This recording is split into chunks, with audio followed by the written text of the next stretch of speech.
that's one of the best games I've watched. I mean, how can you beat a 27-footer, game-winning shot off the backboard by this Jalen Suggs kid? Isn't that the one he's Mr. Basketball and Football from Minnesota? Um, Hell of a game though. There was some concerns about whether or not UCLA would be able to score enough, being that they only scored 51 points against Michigan. But it was a hell of a game, man. 93-90. Juzang was operating again. Dude has a lot of game, can score, and it's just he's an assassin. Um, but these damn Zags, man, these kids are just resilient. Was Kispert an All American? That was ridiculous, man. What's up, Max Bovel? I I'm thinking it's going to a second overtime. Juzang misses the running shot in the lane, grabs the rebound, throws it back up for the lay-in. I love that they didn't call it was no less than a tie. So don't call the timeout. It was luck. Yeah, I mean, it basically. But I love that they don't call the timeout. Just deal with the the madness of that moment. Go down there. I'm thinking Tyus Edney, Scott Drew, all the buzzer beaters we've seen throughout the years, and I didn't think that shot had a chance in hell.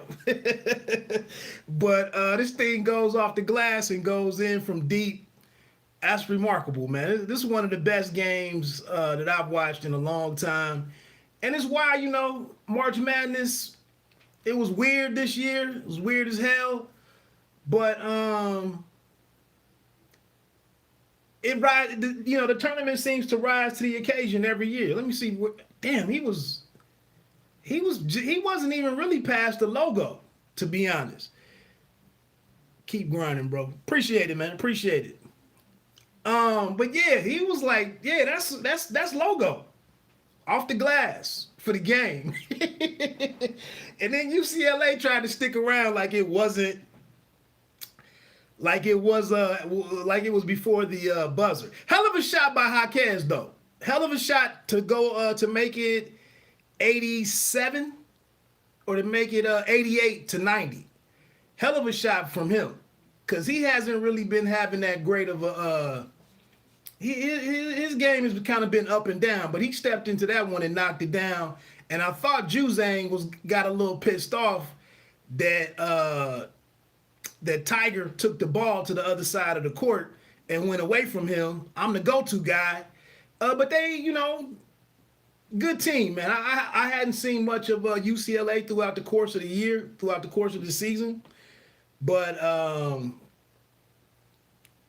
I don't like UCLA, but I mean I like the old school teams, all of the blue chip programs. So to see them there, I hated to pull for them, but I couldn't pull for the Zags. But I tell you what, I got to tip my cap to Mark Few.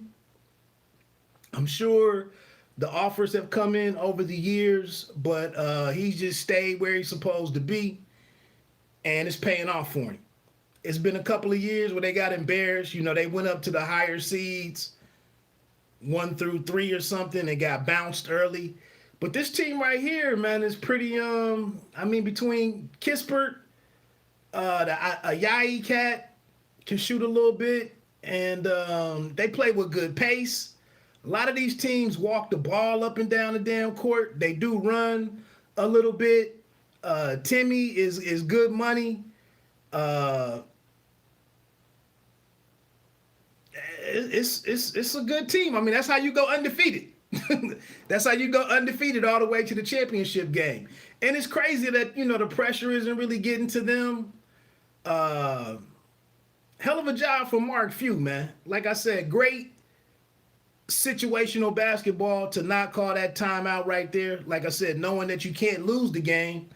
Go down there and see whatever happens. I mean, and they probably figured with 3.3 when they got the ball, when they inbounded it, probably figuring that they didn't have a chance anyway. So no sense in call. And I don't even know if they had a timeout to call. But I thought it was great to just operate with the madness of that moment and just see what happens. I mentioned in the previous game with UCLA and Michigan, I felt like that quick shot that UCLA took with like 19 seconds left, that put Michigan in a bad moment.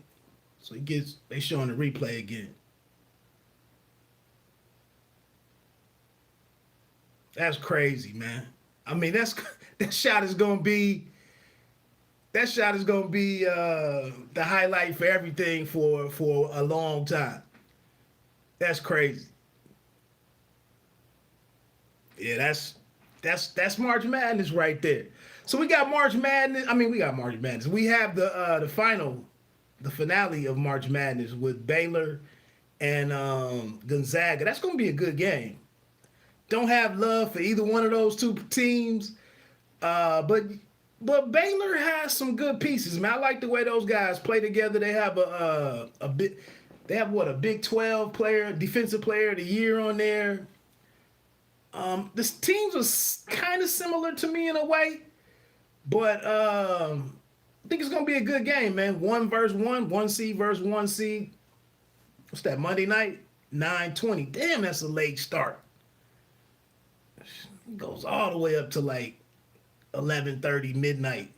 But yeah, man, that's even the back and forth at the end. I mean, to get to overtime was it was great.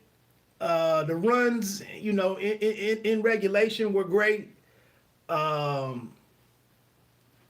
Just good basketball, good shot taking, good shot making, great coaching. I just don't see a lot of weaknesses in Gonzaga.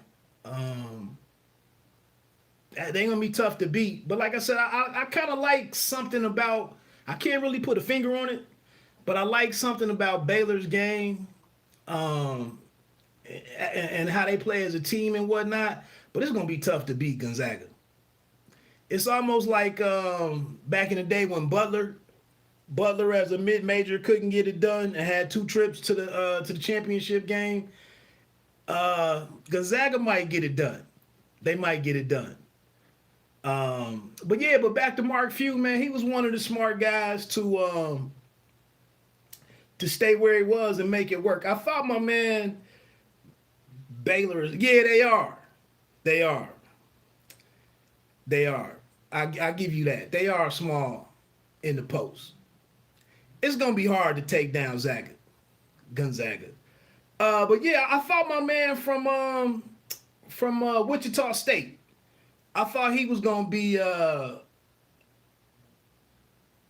Clark standing up with the standing ovation for him. Yeah, that was a hell of a game, man. That was one of the best games I've watched in a long time. But I thought my dude from, I can't even remember, Marshall from Wichita State. I thought he was gonna be one of the guys to break through as a mid-major coach to get into that championship game and win it. But he just ran out of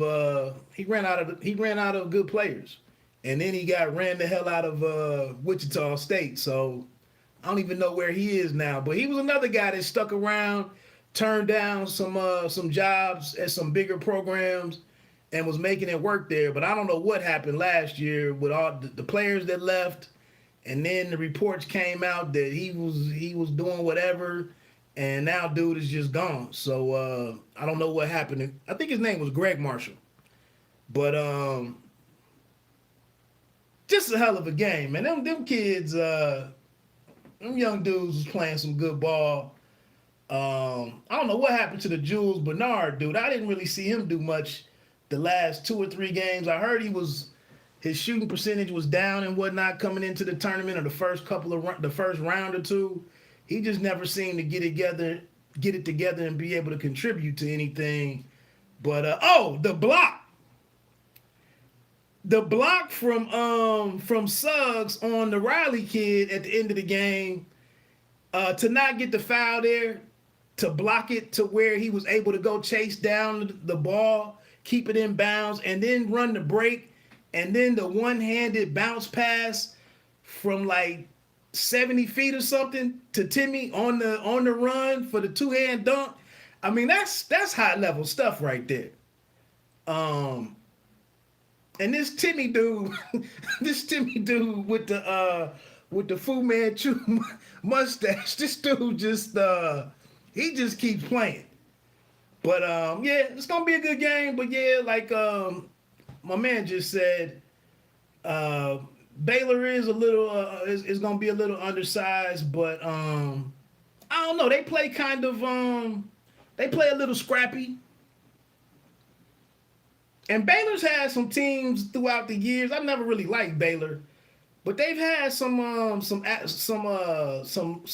teams previous in years prior. They've had some teams with some good length to them, and never seen. Damn, that was a hell of a pass with Timmy on the dunk to make it 79-77. Damn, I guess that was this block on Riley. That's good ball right there. Anyway, man, I was just gonna jump on. I'm about to go up here and watch one of these TV shows, man. But this was a hell of a game. Oh, the charge. Timmy drew the charge on Juzang. It was a bunch of good plays in this game, man. Just great college basketball. Dude doing work with 4 fouls. Took the charge with the 4th foul. Sitting on his 4th foul. It was a no-brainer though. I mean that call was simple. Juzang got a little out of control.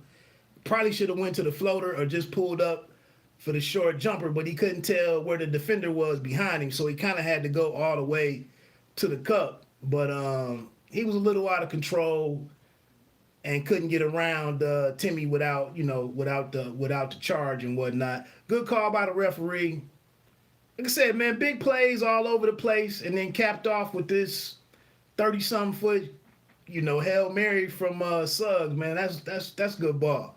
Anyway, pay me no mind, sports and entertainment. Check out the 2 It's Always Personal podcast episodes that I just posted. That's on Apple Podcasts, Google Podcasts, as well as Spotify and Anchor.fm. I just had to do a reaction. I had yesterday's live stream that I turned into a podcast is on there with the guests that I had. But I had to come back and speak on DMX's, potentially fatal overdose with him being on life support. It's a short episode. It's only like 17 or 18 minutes. I just had to double down on the video that I did about Snowfall that's here on the YouTube channel. And I don't understand how we really root for Franklin Saint. I understand the show is good, as well written at times, yada yada yada. But some of the stuff that I see on there, man, based on recent history, makes me a little uncomfortable. Anyway, you don't have to be great to start, as I always say, but you have to start to be great. Have a great night. Enjoy your day tomorrow. I'm assuming people are getting together with family and friends and whatnot, and make some memories. I'm out. Peace.